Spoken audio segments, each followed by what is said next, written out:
"I didn't invite you," my daughter-in-law yelled, "in the house I built, at the table I bought." Brianna's scream filled my living room. I was standing, my hand on the back of the chair in front of the table I had prepared since 5 in the morning. It was her birthday. The candles were lit. The dishes were steaming. Everything smelled like the green chili enchiladas she loved so much. But when I tried to sit down, she looked at me as if I were a stranger in my own house. "What are you doing?" she asked me with that cold voice I already knew. "Nobody called you. This is my party." I looked at my son Kevin. He was sitting next to her, his eyes glued to his plate. He said nothing. The other guests fell silent, a dense silence that spread throughout the room. Before we continue, please subscribe to the Granny's Voice channel and write in the comments what time it is where you are watching from now and what time it is there. We might give you a shout out in our next video. Today's shout out goes to Sandra Thornton from Westwego, Louisiana. Thank you for being part of this great family. Now, let me tell you what happened that day, because this story isn't just mine. It belongs to all the mothers who have been judged, despised, and forgotten by the children they raised. I was still standing wearing my apron with 14 hours of work weighing down my shoulders. It wasn't the first time Brianna had pushed me aside, but this time she had done it in front of everyone. At the table I prepared in the house that was mine. I let go of the chair back. I took a step back. Brianna spoke again, this time in a sweet tone, addressing her guests. "Please forgive the interruption. You know how mothers are, always wanting to be in the middle of everything." There were laughs, and I was still there, feeling the floor open up beneath my feet. I walked toward the door. Each step cost me more than the last. I reached the entryway. I put my hand on the doorknob. The metal was cold. And then I stopped. Something inside me ignited. It wasn't rage. It was something deeper, something that had been dormant for far too long. I closed my eyes. I took a deep breath. And when I opened them, I was no longer the same woman who was about to walk out of her own home with her head down. But to understand what I did in that moment, I need to tell you how I got here. My name is Rosemary Chen. I am 64 years old, and this is my house. I was born in a small town a couple of hours from the city. We were 7 siblings. I was the eldest. By 15, I already knew how to cook, wash, iron, and take care of children. My mother used to say I was born with golden hands. At 18, I met James. He was a construction worker, strong, quiet, hardworking. We got married 3 months later. A year later, Kevin was born, my only son. My dark-eyed boy who clung to my finger as if it were the only thing that existed in the world. James worked from sunup to sundown. He built houses. He raised walls. We were poor, but we were happy. When Kevin was 6 years old, James died. It was an accident on the job site. Scaffolding that collapsed. And in a matter of hours, the man I had dreamed of growing old with was gone. I was left alone with a 6-year-old child. No money, no job. I started doing laundry for other people, then ironing, then cooking for parties. I worked 18 hours a day, my hands filled with calluses. But Kevin never went hungry. He never missed school. Over time, I saved dollar after dollar. I kept every coin in a coffee can. And when Kevin turned 10, I bought this house. It wasn't big, but it was mine. I painted it myself. I fixed the leaks. I planted flowers in the yard. Every corner of this house holds my sweat, my effort, my entire life. Kevin grew up here. We celebrated his birthdays, his graduations. I raised him alone. I raised him well. Or so I thought. When Kevin turned 35, he met Brianna. She was 32. Long hair, an easy laugh. The first time I saw her, I thought she was pretty, polite, smart. Kevin was in love, and I was happy. I was happy because my son had found someone, because he wouldn't be alone anymore. They got married 6 months later. It was a simple wedding in the backyard of this house. I cooked for everyone. Brianna hugged me that day and said, "Thank you, Rosemary. You're the best mother-in-law anyone could ask for." And I believed her. At first, everything seemed perfect. Brianna would visit me on Sundays.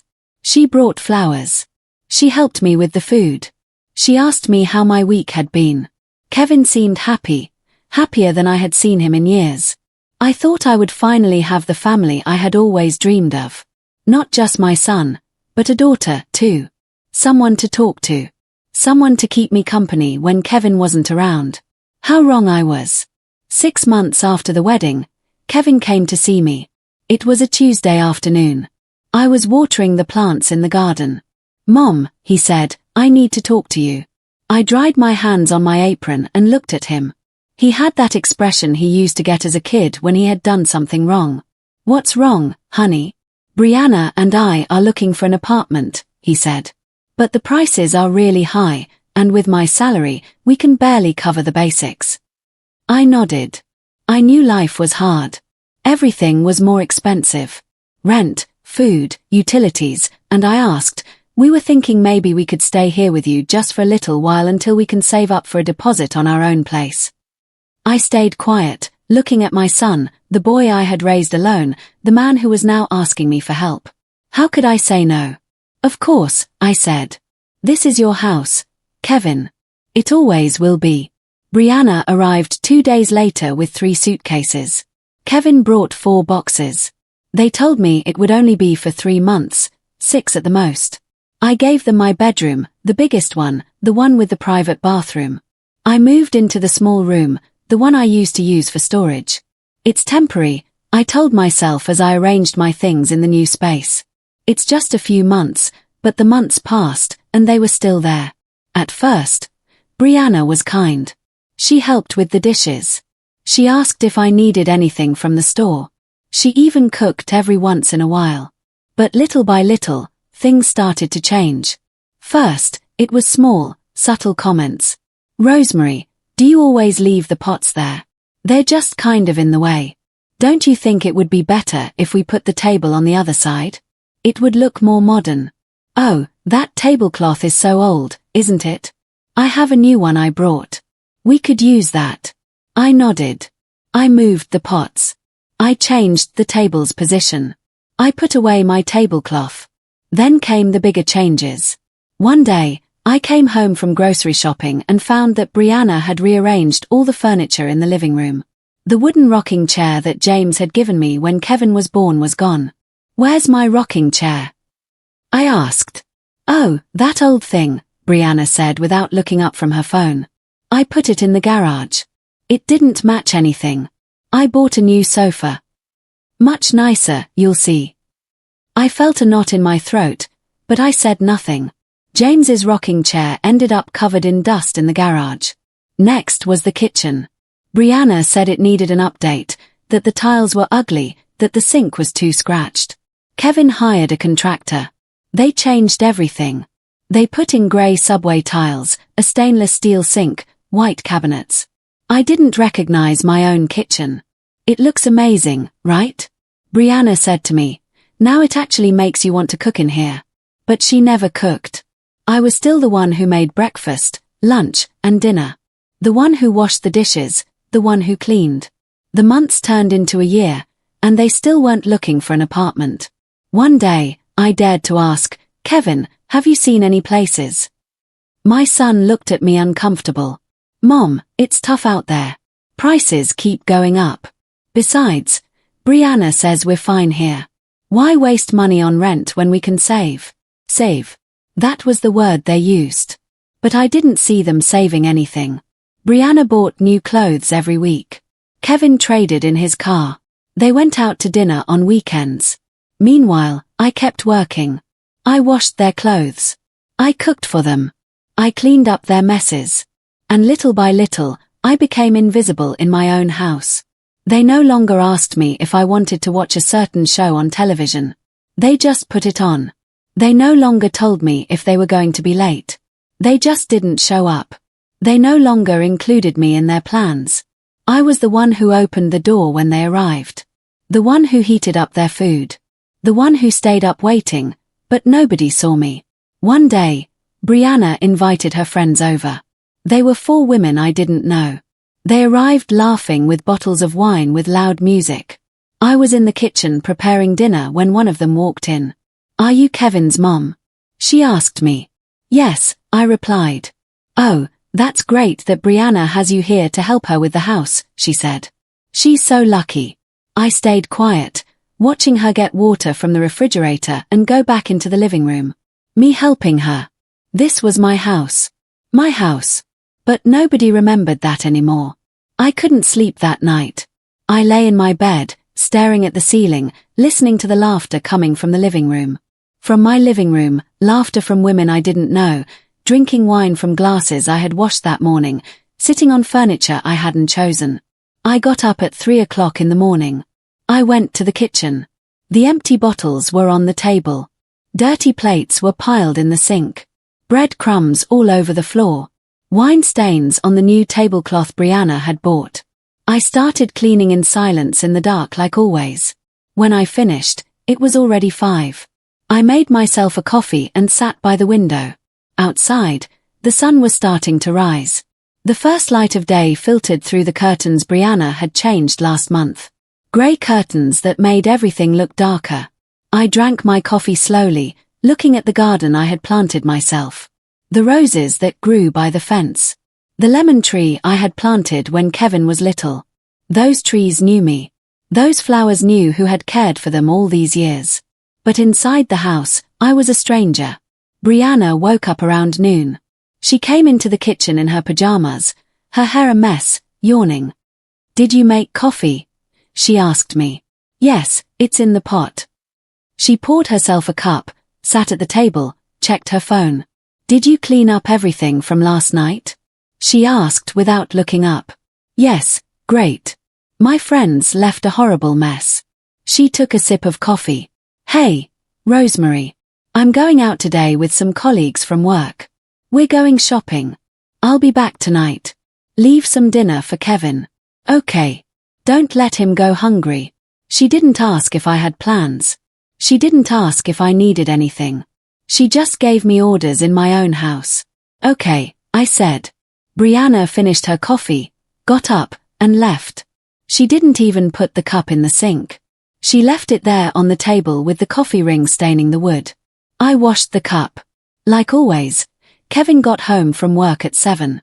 He looked tired. He took off his shoes at the entrance and collapsed on the sofa. "What's for dinner, Mom?" he asked. "Chicken mole, your favorite." "Perfect. I'm starving." I served them. He ate 2 plates. He didn't ask about Brianna. He didn't ask how my day had been.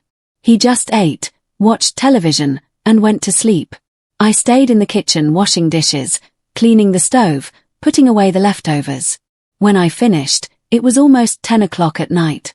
I went to my room, the small room, the one that used to be a storage closet. The walls still had marks from where the shelves used to be. The window was tiny. Hardly any light came in. I sat on the bed. I looked around. All my things were crammed into that space. My clothes in a tiny closet. My photos in a box because there was nowhere to hang them. My rocking chair in the garage. My kitchen renovated without asking me. My living room full of furniture I hadn't chosen. What was left of my house for me? I lay down. I closed my eyes. But I couldn't sleep. The months kept passing and with every month I became smaller. Brianna started inviting more people over. Her friends, her co-workers, distant cousins, people I didn't know walked in and out of my house like it was a hotel. One Saturday, her brother arrived with his wife and their 2 kids. Little kids who ran all over the house screaming, throwing things. They broke a vase that had belonged to my mother, one of those antique hand-painted ceramic vases. "They're just kids," Brianna told me when I showed her the pieces. "They didn't do it on purpose. Don't be so dramatic." I gathered the pieces. I put them in a bag. I threw them in the trash. And I said nothing more. Every time I complained, Kevin told me the same thing. "Mom, don't exaggerate. Brianna is just trying to make the house look better. Mom, understand. She lives here, too. She has a right to change things. Mom, don't be so sensitive. It's just furniture. Just furniture. Just walls. Just things." But to me, they weren't just things. They were my life. They were 30 years of memories. It was the home I had built with my own hands when everyone told me I wouldn't be able to do it alone. And now they were taking it away from me, piece by piece. One afternoon, Brianna was talking on the phone with someone. I was in the kitchen washing vegetables. She was in the living room, but she was talking so loud I could hear every word. Yeah, it's a pain, she was saying. But it's free. We don't pay rent. We don't pay utilities. We don't pay for anything. I just have to put up with the old woman. She laughed. I know, but Kevin says we still don't have enough saved up, so I have to act like everything is fine. The knife fell from my hands. It made a sharp noise against the sink. Brianna didn't notice. She kept talking. She kept laughing. I stood there, hands wet, watching the water run. Is that how she saw me? As something to be put up with? As the price she had to pay for not paying rent? That night when Kevin got home, I tried to talk to him. Son, I need to tell you something. What's wrong, Mom? I think it's time for you to find your own place. It's been over a year. You said it would only be a few months. Kevin frowned.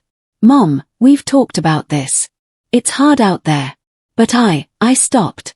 I didn't know how to say it without sounding selfish. Without sounding like the bitter mother-in-law everyone describes. It's just that this is my house, Kevin. And I feel like I don't have any space left. You don't have space. Kevin raised his voice. Mom, this house is huge. You have your room. What more do you want? My room was the storage closet. Kevin. But it's a room, and besides, we help with the expenses. I pay the water, the electricity, the gas. Without us, how would you pay for all that? I fell silent. He was right. Since they had arrived, I no longer paid the utilities. Kevin did. And with my pension, I barely had enough for my personal expenses. Forget it, I said. It's nothing. Mom, don't be like that. I understand it's complicated to live together sometimes, but we're family and family supports each other. Yes, family supports each other. But who was supporting me?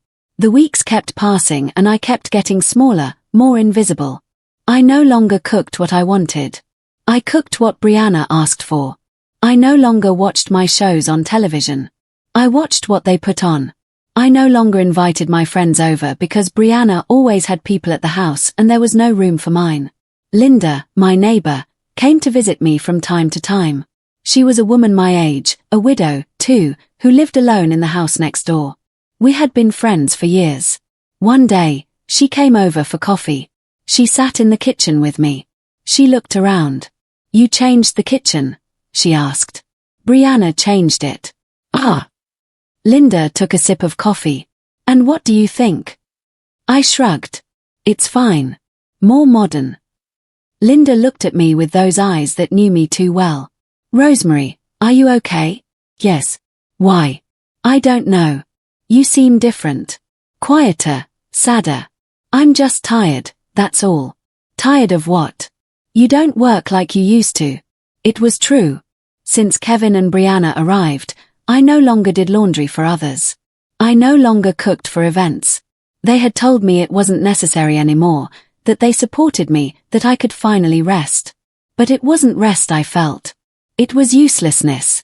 Linda, have you ever felt like you don't matter anymore? I asked her suddenly. She put her cup down on the table. All the time, she said. Ever since I was widowed. Ever since my kids left. Sometimes I feel like I'm just here taking up space, waiting for something to happen or for nothing to happen. I nodded. I knew exactly what she meant. But Rosemary, Linda continued, it's one thing to feel lonely when you're alone. It's another thing entirely to feel lonely when there are people around you. That's worse because it means you're surrounded by people who don't see you. Her words stabbed me in the chest. I was surrounded by people who didn't see me. My son lived in my house, but he didn't see me. My daughter-in-law slept under my roof, but she didn't see me. I was there cooking, cleaning, existing, but nobody saw me. So, what do I do? I asked Linda. She sighed. I don't know, my friend. I wish I did. That night, Brianna announced she was going to host a dinner. A big dinner for her birthday. I'm going to invite my whole family, she said excitedly. My parents, my siblings, my cousins, and my friends from work, too. It's going to be an incredible party. How many people? I asked. Like 20 people, maybe 25? 25 people in my house. And who is going to cook? I asked, even though I already knew the answer. Oh, Rosemary, you cook deliciously. Would you do me the favor? I know it's a lot of work, but nobody makes green chili enchiladas like you. She smiled at me. That sweet smile she used when she wanted something. Please, it's my birthday. I agreed. Of course, I agreed because that's what I did. Say yes. With pleasure. Make everyone happy, even if I was left exhausted. Brianna gave me a long list of everything she wanted for her birthday. Green chili enchiladas, Spanish rice, charro beans, fresh guacamole, pico de gallo, 3 different types of salsa, homemade tortillas, and a tres leches cake that according to her I made better than any bakery. Do you have money for all this? I asked her. Oh, Rosemary, you know Kevin. And I are saving. Could you pay for the food? We'll pay you back later. We'll pay you back later. Those 4 words that never came true. I took money out of my pension. $200. It was almost all I had left for the month, but it was my daughter-in-law's birthday, and I wanted it to be special.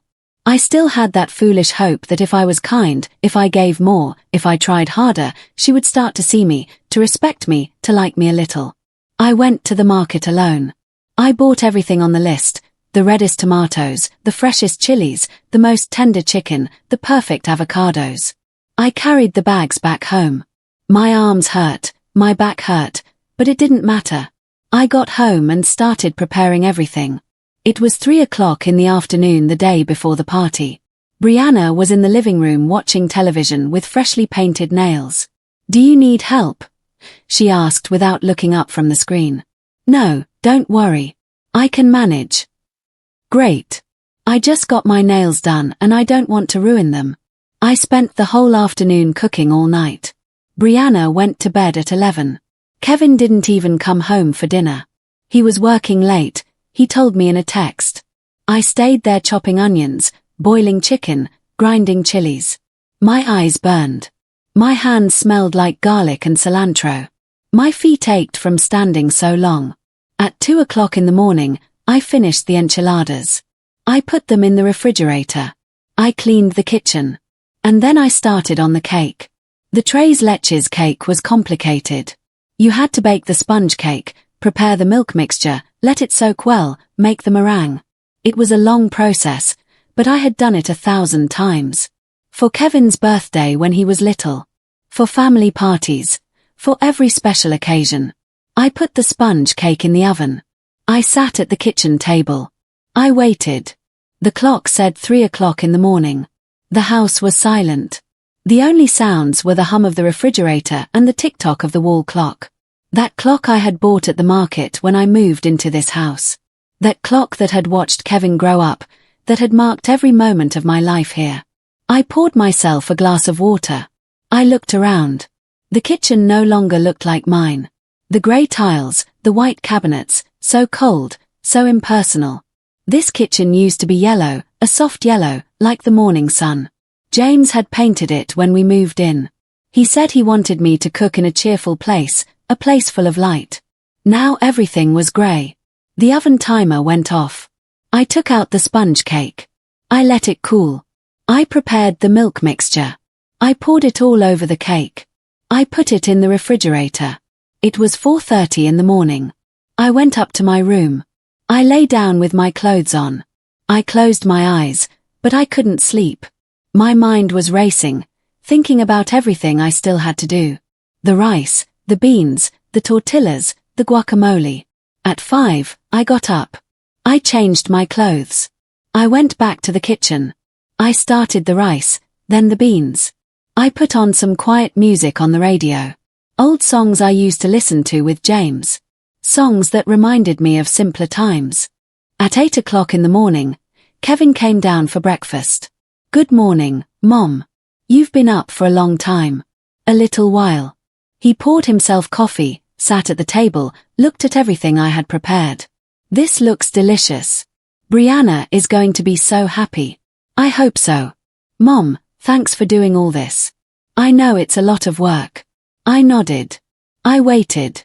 I waited for him to say something else, to ask me how I felt, to notice the dark circles under my eyes, to see that I had been cooking for almost 15 hours straight. But he just finished his coffee, got up, and went to take a shower. Brianna came down around noon. She was all dressed up, hair down, wearing makeup. Is everything ready? She asked. The guacamole and tortillas are still left, but the rest is done. Perfect. The guests arrive at 6. I want everything on the table at 6:30. Okay. Oh, and Rosemary, one more thing. She got closer and lowered her voice even though no one else was in the kitchen. When my parents get here, could you not be wandering around the living room? It's just that I like to greet my guests in peace without interruptions. I just stared at her. Without interruptions. As if I were an interruption in my own house. Where do you want me to be? I asked. I don't know. In your room or here in the kitchen, but only come out when I call you to serve the food. Okay. I didn't say anything. I just nodded. Brianna smiled. Thanks, Rosemary. I knew you'd understand. She went to the living room. I heard her talking on the phone, laughing, excited about her party. I stayed in the kitchen, making guacamole, mashing avocados, chopping cilantro, squeezing limes. At 5 in the afternoon, I started on the tortillas.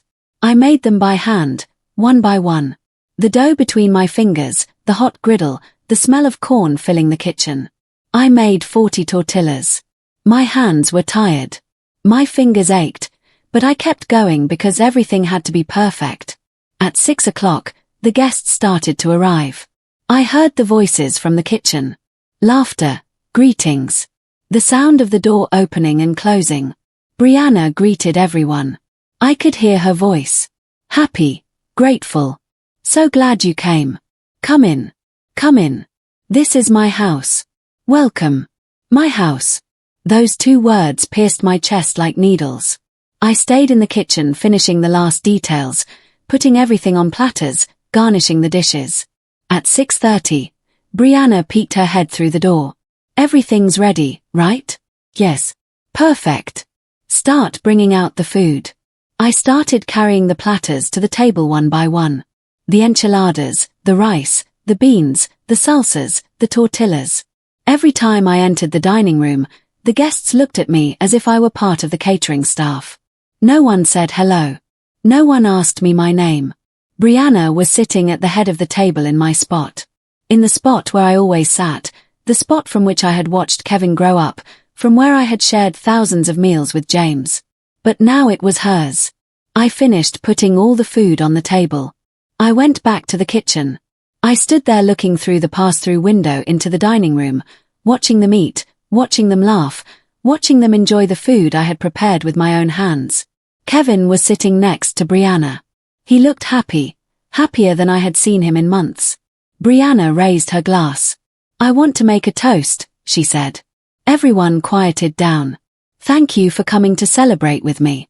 Thank you for sharing this moment in my house, with my family. My house. My family.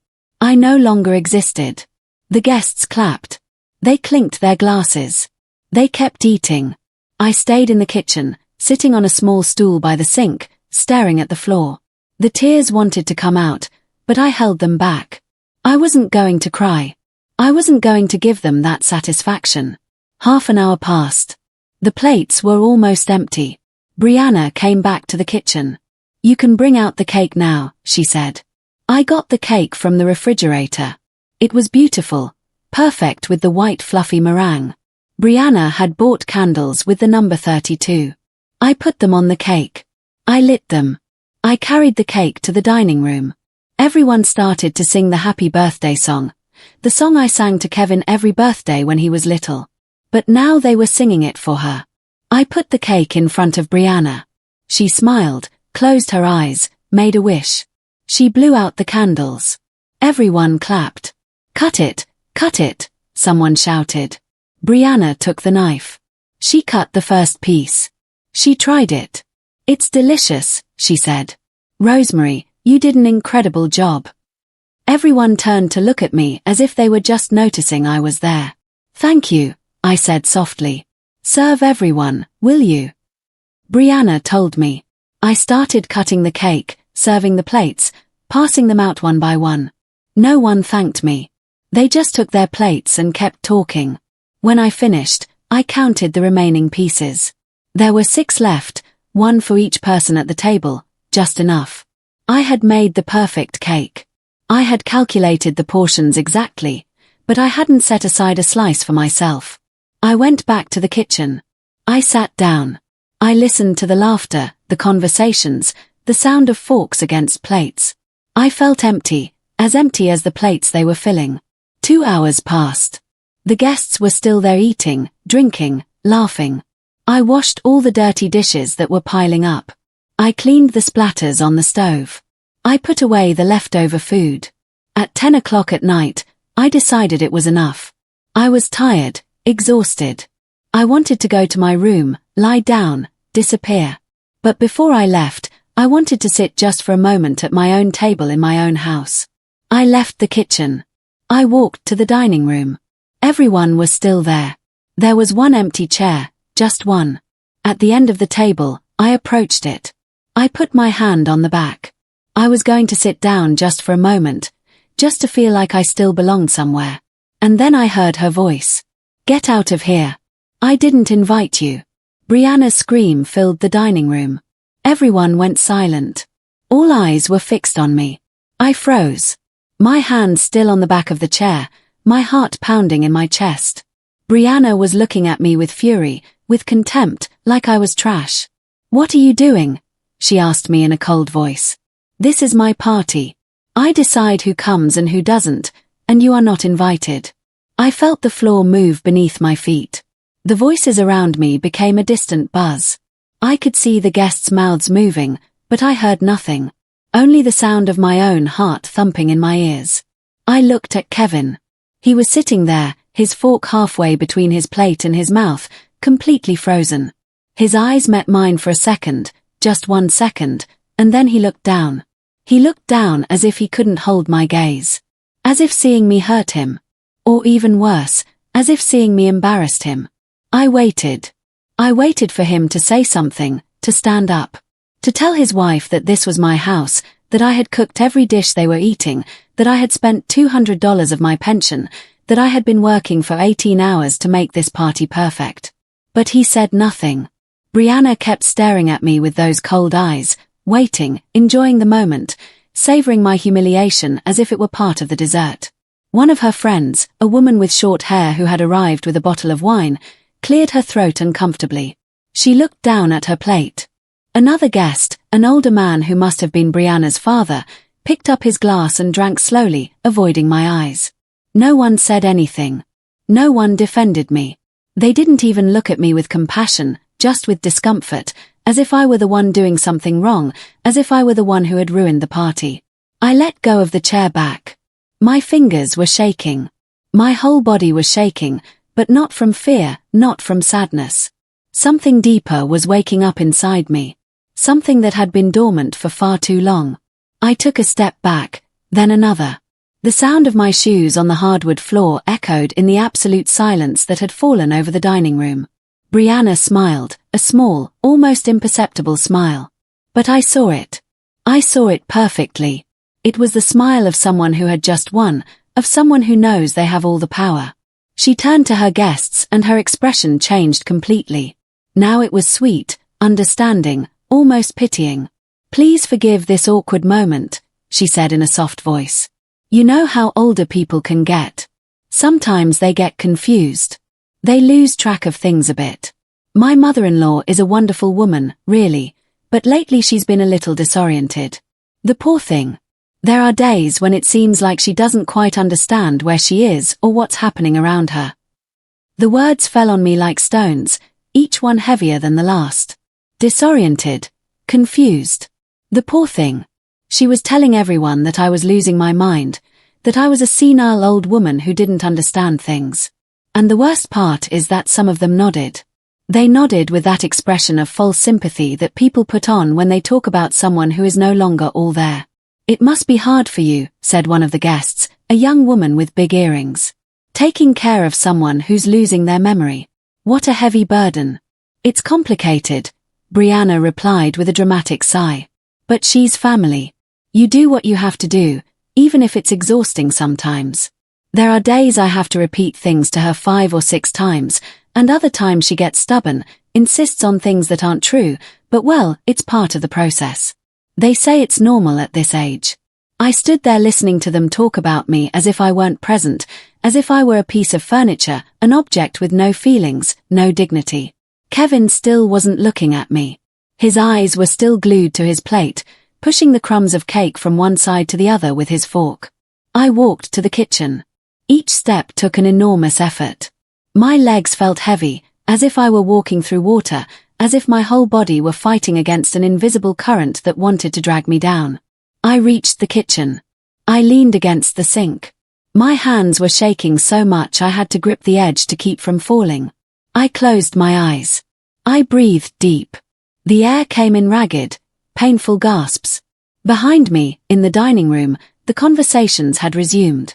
They had already forgotten about me. They had already moved on to another topic. I heard laughter. I heard the clinking of glasses. Everything had returned to normal. As if nothing had happened, as if I didn't matter. I turned on the faucet. I let the water run over my hands. It was cold. So cold it hurt. But I liked that pain.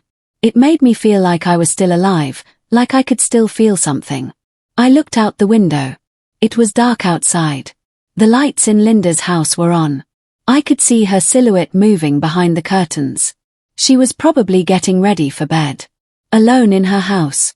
With no one to humiliate her, with no one to make her feel worthless. For the first time in a long time, I envied her loneliness. I turned off the faucet. I dried my hands on my apron. The same apron I had worn all night. It was stained with sauce, with flour, with everything I had cooked for this party that wasn't even mine. I heard footsteps behind me. I didn't have to turn around to know who it was. I knew those steps. I had heard them all my life. "Mom," Kevin said in a low voice. I didn't answer.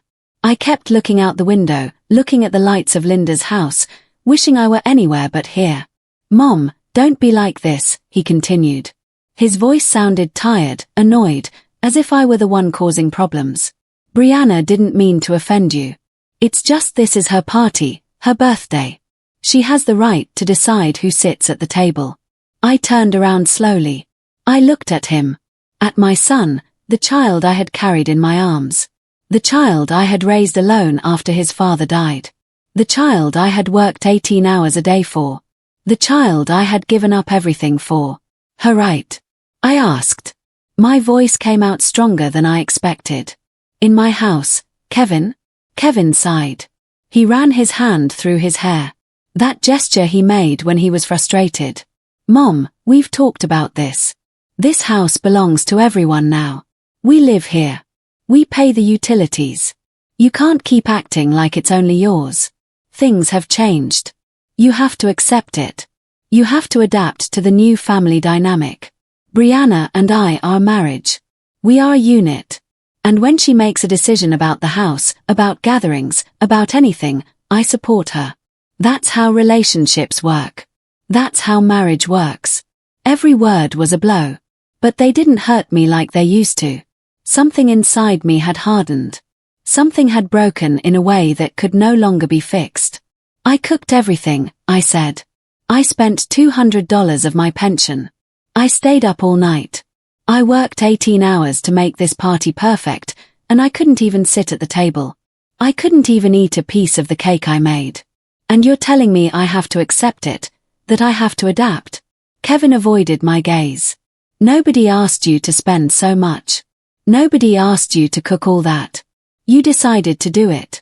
And now you can't use that as an excuse to make Brianna feel bad on her own birthday. She has guests. She has the right to enjoy her day without you making her feel guilty for not including you in everything." I just stared at him, searching his eyes for something of the boy he had been. The boy who hugged me when he had nightmares. The boy who told me I was the best mom in the world. The boy who promised he would always take care of me. But that boy wasn't there anymore. Go, I told him. Go back to your party. Mom, don't be like this. Don't be so dramatic. This isn't as big a deal as you're making it. Tomorrow, this will all be forgotten. You'll see. You just need to calm down a bit. Maybe you should go to your room, rest. You've worked a lot today. You're tired. And when you're tired, everything seems worse than it really is. I didn't say anything else. I just looked at him until he turned and left the kitchen. I was left alone, surrounded by the mess of the party, the dirty dishes piled in the sink, the empty pots on the stove, the crumbs on the floor, the stains on the tablecloth. All the work of 18 hours reduced to garbage that I would have to clean up tomorrow. I looked at the clock. It was 10:30 at night. The laughter from the dining room continued. The party went on and I was here in my own kitchen feeling like a stranger. I took my favorite mug from the shelf, the blue mug with white flowers that James had given me on our first anniversary. It was the only thing Brianna hadn't thrown out, probably because she had never seen it. I hid it in the back of the cabinet. I poured myself some water. I sat on the stool by the window, and for the first time all night, I cried. I cried in silence. No sobs, no noise, just tears that fell onto my lap and got lost in the fabric of my apron. The days after the party were strange. Everyone acted as if nothing had happened, as if that night had never existed. Brianna spoke to me normally. She asked me to cook, to wash, to clean. Kevin came home from work and gave me a kiss on the forehead, just like always. No one mentioned what had happened. No one apologized. And I didn't say anything either. I continued with my routine. I got up early. I made breakfast. I cleaned the house. I made lunch. I did the laundry like always. But something had changed inside me. Something had broken that night, and I didn't know if it could ever be put back together. A week after the party, Brianna came home with news. Rosemary, I have to tell you something, she told me one afternoon while I was folding laundry in the living room. My parents are coming to stay with us for a few days. My mom needs a medical treatment in the city and they'll be here for about 2 weeks. I'm going to give them your room. It has the perfect amount of space and it's close to the bathroom. You can sleep on the sofa, or if you prefer, you can put a mattress in the laundry room, whatever is more comfortable for you. I stood there with a towel in my hands, staring at her, processing what she had just said. My room, the only space I had left in this house, the only place where I could close the door and be alone. And now they were taking it from me. When do they arrive? I asked. The day after tomorrow. So, I need you to get all your things out today or tomorrow. I'm going to clean the room well and change the sheets. I want it to be perfect for them. My mom is very particular about those things. You know how moms are. They always want everything to be spotless. Yes, I knew how moms are because I was one, but no one seemed to remember that. That afternoon, I went up to my room. I looked around. The small bed where I had slept for the last year. The narrow closet that barely fit my clothes. The small window that looked out onto the backyard. It wasn't much, but it was mine. I started taking my things out, the clothes, the shoes, the few photos I had in a box, the rosary that had belonged to my mother, the old books I liked to read at night. I piled everything in the laundry room, an even smaller space that smelled like detergent and dampness. There, between the washing machine and the brooms, I put an old mattress I found in the garage. This was going to be my new room. Brianna's parents arrived 2 days later. They were older people like me. Mr. Gerald was 70 years old. Mrs. Patricia was 68. They arrived with 4 large suitcases and many bags. Brianna received them with hugs and kisses. She settled them into my old room. She made them tea. She put on music. She treated them like royalty. I greeted them from the kitchen. I introduced myself. They barely looked at me. A nod of the head, a forced smile, and nothing more. That night, Brianna cooked. For the first time in months, she cooked. She made roasted chicken with potatoes. Nothing special, but she did it for her parents. She set the table nicely. She took out the good plates. She lit candles. I was in the kitchen washing some dishes when I heard them start to eat dinner. I waited for them to call me. I waited for them to say something, but no one did. I peeked into the dining room. The four of them were sitting there. Kevin, Brianna, and her parents eating, talking, laughing. There was no place for me at the table. I went back to the kitchen. I got a plate. I served myself what was left in the pot. I sat on the stool by the window. I ate alone in silence, looking at the darkness outside. The following days were the same. I cooked breakfast. I cleaned. I washed everyone's clothes, including Brianna's parents. But at mealtime, they sat together, the four of them, like a family, and I ate later, alone with the leftovers. One morning, Mrs. Patricia came into the kitchen while I was preparing lunch. "Excuse me," she said. "Could you wash this blouse by hand? It's delicate. I don't want it to get ruined in the washer. And when you iron it, please be careful. It's silk. It needs to be ironed on low heat." I just stared at her. She was giving me orders in my house as if I were the maid. "Of course," I said. "Thank you. Oh, and one more thing. Could you make vegetable soup for lunch? Gerald really likes soup, but not with too much salt. He has high blood pressure. You have to watch those things when you cook for older people. We can't just eat anything at our age." I nodded. She left the kitchen. I stood there with the silk blouse in my hands. Older people. As if she and I weren't almost the same age. As if I didn't know what it's like to take care of one's health. As if I were different, inferior. That afternoon, while I was washing her blouse by hand, I heard voices in the living room. I got a little closer. I didn't want to eavesdrop, but the voices were loud. It was Mr. Gerald talking to Kevin. "Your mom seems like a hard-working woman," he was saying. "You can tell she knows how to run a house. Brianna told us she takes care of everything. It must be a relief for you to have that help. Hiring someone full-time to cook and clean would be so expensive. You must be saving a ton of money this way." There was a silence. I waited for Kevin to say something, to clarify, to explain that I wasn't the help, that I was his mother, that this was my house. But the only thing I heard was his uncomfortable laugh. "Yeah, she's really useful to have around," Kevin said. Useful. That word just hung in the air. Useful. I moved away from the living room. I went back to the kitchen. I finished washing the blouse. I hung it up to dry. I started chopping the vegetables for the soup. My hands were shaking.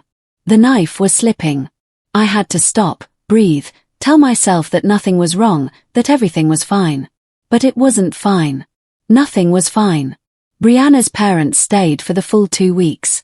And in those 2 weeks, I ceased to exist as a person. I became a ghost, a shadow that cooked, cleaned, and washed, but had no voice, had no opinion, had no place at the table. I slept in the laundry room on that old mattress on the concrete floor. The smell of detergent gave me a headache. The noise from the pipes wouldn't let me sleep. I would wake up at 5 o'clock in the morning because someone flushed the toilet and the water rushed through the pipes right next to my head. But I didn't complain because if I complained, if I said anything, they would surely tell me I was being dramatic, that I was exaggerating, that I was playing the victim. One night, I couldn't sleep. It was 2 o'clock in the morning. The mattress was uncomfortable. The room was cold. I got up. I went to the kitchen. I made myself some tea. I sat by the window looking at Linda's house. Her lights were off. She was sleeping peacefully in her bed. In her house with no one to make her feel invisible. I drank my tea slowly. The hot liquid comforted me. It was the only thing that made me feel something close to peace. I heard footsteps. I turned around. It was Kevin. He was in his pajamas looking sleepy. "What are you doing up?" he asked. I couldn't sleep. He poured himself a glass of water. He sat down across from me. "Mom, I need to talk to you," he said. His tone was serious. "Brianna and I have been thinking. This living all together, it's getting complicated. There are too many people in the house, too much going on, and you look tired, stressed. Maybe it would be better if you found a quieter place, a small apartment just for you, where you can be at peace." I looked at him, not understanding. "Are you asking me to leave my house?" I asked. It's not that, Mom. Don't look at it that way. We just think you might be better off in your own place. Where you don't have to be taking care of us, where you can rest. You've worked hard your whole life. You deserve some peace. We would help you with the rent. We'd give you something every month. We're not going to abandon you. But here with so many people, with so many responsibilities, you're getting worn out. I left my cup on the table. My hands were shaking so much I was afraid I'd drop it. This is my house, Kevin, I said. I bought it. I paid for it. I built it up when no one helped me. After your father died, when everyone said I wouldn't make it alone. This house is mine. I know, Mom, and nobody is saying otherwise. But things have changed. There are more of us now and the house feels small. Brianna needs space. Her parents visit often. We're going to have visitors more frequently. And you can't keep sleeping in the laundry room. That's not fair to you. That's why we think the best thing would be for you to have your own place. A place where you can be happy, where you don't have to be doing things for everyone else all the time. I fell silent looking at him, searching for any sign that he was joking, that this was a nightmare and I was going to wake up. But it wasn't a nightmare. It was real. My son was asking me to leave my own home. I'm not leaving, I said finally. This is my house and I'm staying. Mom, don't be stubborn. Think about it. Really think about it. What future do you have here? Are you going to keep cooking and cleaning for everyone? Are you going to keep sleeping in a laundry room? Are you going to keep being invisible? Because that's what you are now, invisible. And it's nobody's fault. It's just that the dynamics changed. Life changed. And you have to adapt or you're going to keep suffering. I stood up. I couldn't listen anymore. I'm going to bed, I said. Mom, please just think about it. I didn't answer. I walked to the laundry room. I closed the door. I lay down on the old mattress and I cried. The next few days were the darkest of my life. I woke up every morning not knowing why. I cooked without enthusiasm. I cleaned on autopilot. I did everything like a robot, without thinking, without feeling. Kevin and Brianna started to pressure me more. They left brochures for rental apartments on the kitchen table. They talked loudly about how nice it would be for me to have my own space, how quiet, how comfortable, as if they were doing me a favor. One afternoon, I was washing dishes when I heard the door. It was Linda. I hadn't seen her in weeks. Brianna had made it clear that visitors had to call first, that people couldn't just show up like that. But Linda knocked on the door and walked in just like she always had. Rosemary, she called from the entryway. I came out of the kitchen. My apron was wet. My hands were red from scrubbing. Linda, I said, and seeing her, I felt something inside me break. The tears started streaming out, and I couldn't stop them. Linda came closer. She hugged me, and I collapsed in her arms like a child. What is going on here? She asked me. I haven't seen you in weeks. I've knocked several times and no one answered. I called you and you didn't pick up. I was worried. I couldn't speak. I just cried. Linda led me to the kitchen. She sat me down. She sat across from me. Tell me everything, she said. And I told her. I told her about the party, about the humiliation, about the laundry room, about Brianna's parents, about Kevin asking me to leave.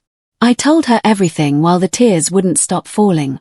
Linda listened to me in silence. Her face grew harder with every word. When I finished, she took my hands in hers.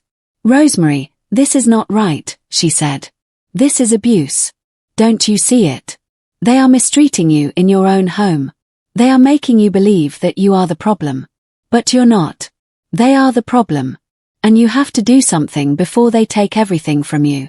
Before they take away even your dignity. What can I do? I asked her. He's my son, Linda. He's all I have. No, Rosemary, you have more than that. You have this house. You have your life. You have your worth. And if your son can't see that, then he's the one who lost you, not the other way around. You have to defend yourself. You have to set boundaries because if you don't, they are going to keep walking all over you until there's nothing left of you. Her words stuck in my chest. She was right. I knew it. But it was easier said than done. I don't know if I can, I said. Yes, you can. I know you, Rosemary. You raised a son alone. You built this house with your own hands. You survived things that would have broken anyone. You have strength. You've just forgotten it, but it's still there inside, waiting for you to bring it out. I just looked at her. Her eyes were full of conviction, of certainty, as if she could see something in me that I no longer saw. What if I end up alone? I asked. What if Kevin leaves and never comes back? Then you end up alone, Linda said. But alone with dignity is better than accompanied by humiliation. Trust me, I know. I'm alone. And there are hard days. There are days when I miss having someone, but I have never been treated like trash in my own house. I have never been made to feel worthless. And that, Rosemary, that is priceless. That night, I couldn't sleep. Linda's words spun in my head over and over. She was right. I knew it. But the fear was stronger. The fear of being alone. The fear of losing Kevin. The fear of having no one. But there was another fear. A deeper fear. The fear of continuing to live like this, like a ghost, like someone who only exists to serve, to please, to disappear. What kind of life was that? The next morning, I woke up different. I didn't know what I was going to do, but I knew something had to change. I made breakfast like always, but when Kevin and Brianna came down, I didn't serve them. I put the food on the table, and I sat down. For the first time in months, I sat at the table with them. Brianna looked at me surprised. What are you doing? She asked. I'm going to eat breakfast, I said. But you already ate, didn't you? You always eat before us. Today I want to eat breakfast with you. There was an uncomfortable silence. Kevin looked at his plate. Brianna frowned, but they didn't say anything. They served themselves. They ate. Me, too. It was a silent breakfast. Tense. But I was there at my table in my house. After breakfast, Brianna left for work. Kevin, too. I was left alone. I looked at the house. I looked at everything they had taken from me. And something inside me began to wake up. I went to the garage. I looked for my rocking chair, the one James had given me. It was covered in dust. I cleaned it. I carried it to the living room. I put it where it had always been. Brianna could have her new sofa, but my rocking chair was going to be there, too. I went to my old room. The one Brianna's parents had used. I knocked on the door. Mrs. Patricia opened it. Yes, she said. Excuse me, Your 2 weeks are up. I need you to vacate the room today. She just stared at me, surprised. What did you say? This is my room. You came for 2 weeks. They're over. I need you to leave or find another place to sleep, but I'm moving back into my room today. And does Brianna know about this? This is my house. I don't need her permission. I closed the door. I walked away. My heart was pounding. My hands were shaking. But I had done it. I had set a boundary. When Brianna got home that afternoon, she was furious. How dare you, she yelled at me. How dare you kick my parents out? I didn't kick them out. I asked for my room back. They can stay, but not in my room. This isn't just your house, Rosemary. We all live here. I just looked at her. And for the first time, I didn't look away. You're right, I said. We all live here, but this house is mine. And I also have the right to have my own space, to sit at my own table, to exist, and if you don't like it, you know where the door is.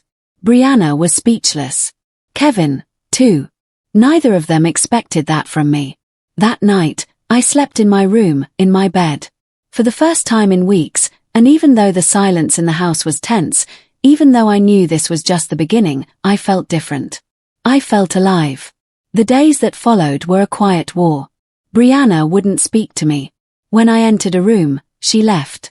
Kevin tried to mediate, but I didn't listen to him anymore. I had found something I thought was lost. My voice, my dignity, and I wasn't going to let it go again. Brianna's parents left the next day. They left angry without saying goodbye, muttering things I couldn't quite hear, and I didn't care. Brianna started cooking her own meals, washing her own clothes, as if she wanted to prove she didn't need me. And I let her. I cooked for myself. I cleaned only my things. I took care of my space. The house felt divided, but at least I wasn't invisible anymore. One night, 2 weeks later, Brianna came up with an idea. "Rosemary, we need to talk," she said. Kevin was by her side. They both looked serious. "We've thought a lot about this situation, about how to make it work for everyone, and we think the best solution is for you to sell the house, that we sell it. And with that money, everyone buys something. You buy yourself a small apartment, we buy ours, and everyone is happy. That way, there are no more conflicts, no more problems, everyone in their own space." I just stared at her. Then I looked at Kevin, waiting for him to say something, to say it was crazy, that this was my house and no one was going to sell it. But Kevin just nodded. "It makes sense, Mom," he said. "Think about it. With what this house is worth, you'd have enough to buy yourself something nice, something just for you, and we could also start over with no debt, no pressure. It would be the best for everyone. A win-win solution." "No," I said. The word came out firm, clear, without a doubt. "Mom, be reasonable. You can't be this selfish. Think about us, too. About our future. We want to start a family, have kids, and we can't do it here. Not like this. We need our own space. And you do, too. This would be good for you, for everyone. You just have to sign the papers and that's it. Everything is fixed. Everyone is happy. This house is not for sale," I said. "It's the only thing I have left of your father. It's the only thing I built with my own hands. I am not going to sell it ever." Brianna took a step forward. Her face was red with rage. "You know what, Rosemary? I am sick of you. I am sick of your drama, of your victim complex, of your attitude. You reach your 60s and you think the world owes you something. That we all have to be thanking you for what you did 30 years ago. Well, no. That's over. That time is gone. Now we are the ones who work, the ones who pay the bills, the ones who keep this house standing, and you just get in the way. You just take up space.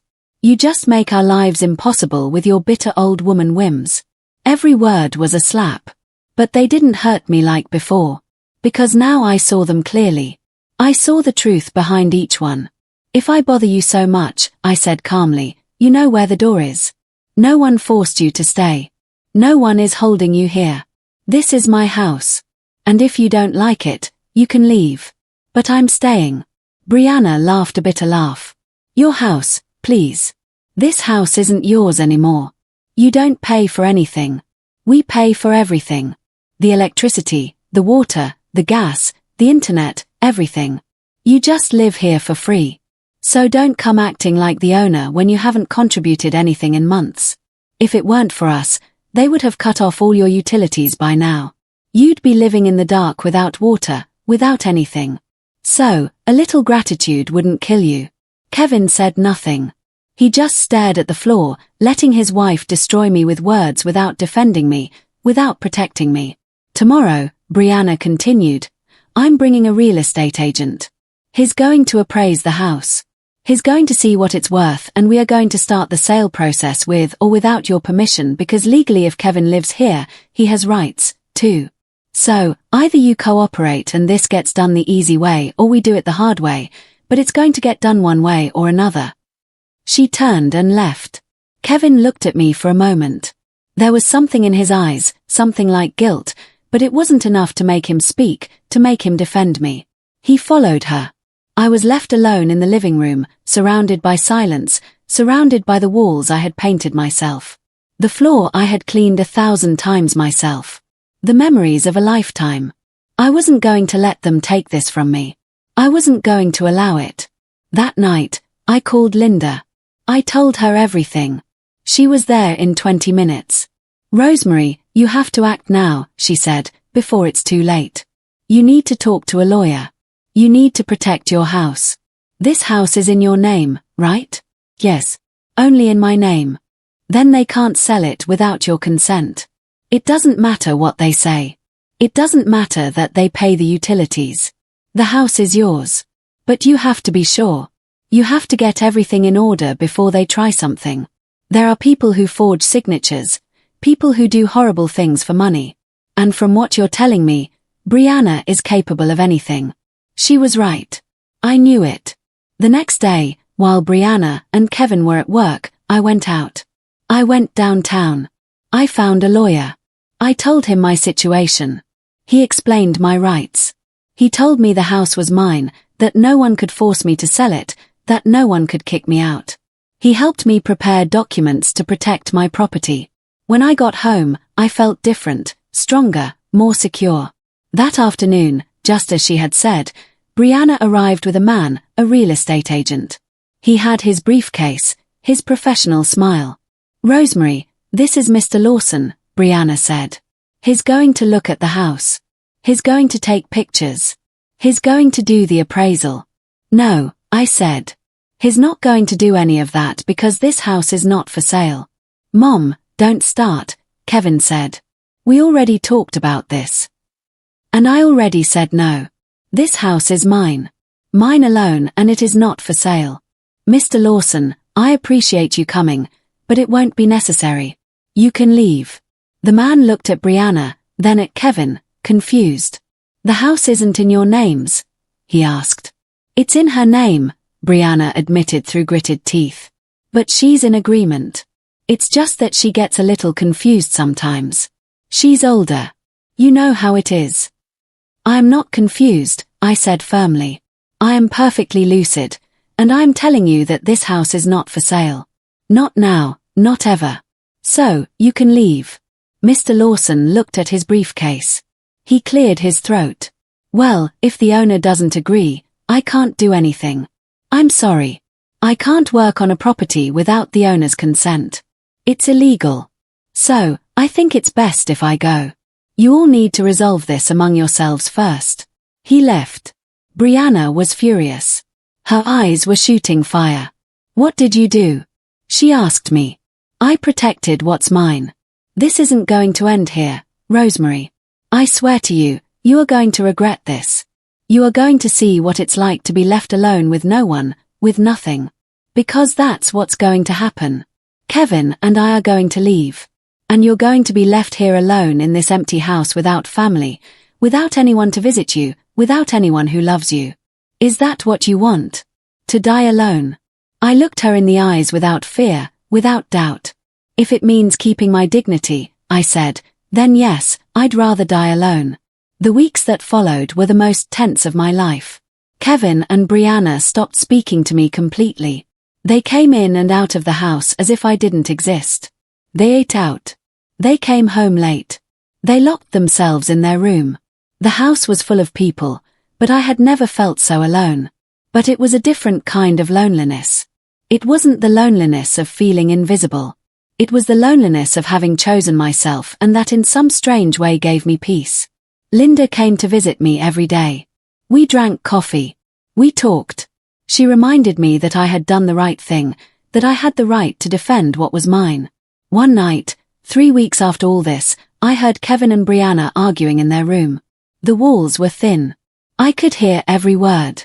"I can't take it anymore," Brianna was saying. "I can't live like this with her here looking at us, judging us as if we're the bad guys when all we've done is try to build a life. She's the one ruining everything with her stubbornness, with her selfishness. I need you to make a decision, Kevin.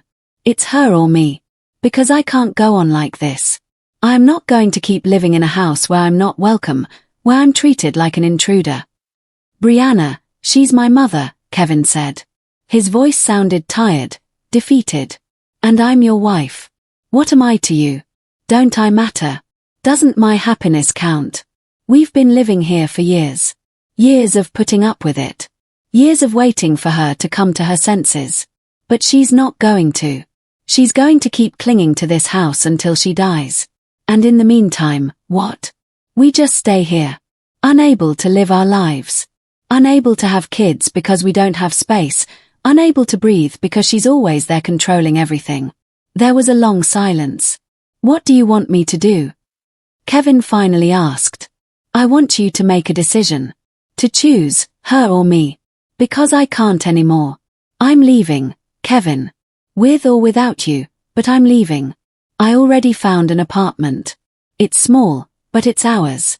Or it will be mine if you decide to stay here with your mother, but I'm leaving this week and I need to know if you're coming with me or if you're staying. The silence that followed was worse than any words. The next day, Kevin came to talk to me. It was Saturday morning. I was watering the plants in the garden, the same plants I had cared for years, the roses, the lemon tree, everything that had grown with me in this house. "Mom," he said. He looked tired. He had dark circles under his eyes. It was clear he hadn't slept well. "Yes. Brianna and I are leaving. We found an apartment. We're moving out next weekend." I stopped watering. I just looked at him. "Okay," I said. "Okay," he asked, surprised as if he expected me to beg him to stay, to cry, to plead. "Yes, it's your decision, your life. If you think it's for the best, then it's okay." Kevin ran his hand through his hair. That gesture he made when he was nervous. "Mom, I don't want things to end like this between us. You're my mother. I love you, but Brianna is my wife, and I have to think about my marriage, about my future. I can't keep living here. Not like this. I need to build my own life. Do you understand?" "Yes, I understand. I'll keep visiting you. I'll call you. It's not like I'm abandoning you. I just need my own space. That's all." I nodded. I knew it was a lie. I knew that once they left, the visits would become less and less frequent, the calls shorter until one day they would stop coming altogether. I knew it. But I said nothing. "It's okay, son," I said. "I wish you the best." He came closer and hugged me. It was an awkward hug, quick, as if he wanted to get it over with. "I love you, Mom," he said. "I love you, too." He left. I went back to watering my plants. The tears were falling, but I didn't stop them. I let them fall onto the soil, onto the roots of the flowers I had cared for so much. The next week was chaos. Kevin and Brianna packed all their things, boxes, and more boxes. They moved furniture out. The house looked empty, bare. The day they left, Brianna didn't say goodbye. She just got into the moving truck they had rented and left. Kevin stayed at the door for a moment. "Goodbye, Mom," he said. "Goodbye, son." He left. I watched the truck drive down the street until it disappeared around the corner. I stood at the door, looking at the empty street, listening to the silence. Then I closed the door. I turned around. I looked at my house. It was empty, but it was mine. I walked through the living room, through the kitchen, through the rooms. Everything was quiet, but it wasn't a sad silence. It was a clean silence. New. I sat in my rocking chair, the one James had given me, the one I had rescued from the garage. I rocked slowly, looking out the window. Linda knocked on the door an hour later. She brought sweet bread and coffee. "How are you?" she asked me. "Good," I said. And it was true. They left. Yes, they left. "And how do you feel?" I thought for a moment. How did I feel? "Free," I said finally. "I feel free." Linda smiled. She hugged me. "You did it, Rosemary. You got your house back. You got your life back." The days passed. Kevin didn't call. He didn't come by. Nothing. I continued with my routine. But now it was different. I cooked what I wanted. I watched what I wanted on television. I sat where I wanted. I slept in my bed without worrying about making noise. The house was mine again. 1 month later, I got a call. It was Kevin. "Mom, I need to talk to you," he said. His voice sounded strained. "What's wrong?" "Brianna is pregnant. We're going to have a baby. And well, the apartment where we are is very expensive. The rent is sky high and with the baby on the way, we need to save. So, we were thinking, we thought that maybe we could come back just for a little while until the baby is born and we save a little more money. What do you say?" I stayed quiet, looking out the window, looking at my garden, my house, my peace. "No," I said. "What?" "No, Kevin. You can't come back. This is my house, my space, and I'm going to protect it. If you need help, find another solution. But not here. You are not going to come back into my life to destroy it again. Mom, it's your grandchild. Don't you care? Of course, I care. But I care about myself, too. And I learned that I can't help anyone if I'm broken myself. So, no. The answer is no. Kevin was silent. I understand, he said finally. I understand. He hung up and I stayed there, sitting in my rocking chair in my house, in my life. I knew this was just the beginning, that the hardest part was yet to come. But I was ready. The months that followed were silent. Kevin didn't call again. He didn't come to visit. Nothing. It was as if I had ceased to exist for him. And at first, it hurt. It hurt so much that there were nights I woke up crying, thinking of him, of the boy he had been, of all the promises he had made me when he was little. But over time, the pain got smaller, more manageable, because I understood something important. I had lost my son. But I had gotten myself back, and that was worth more than I ever imagined. Linda kept visiting every day. We drank coffee in the kitchen. We talked about everything, about life, about memories, about plans.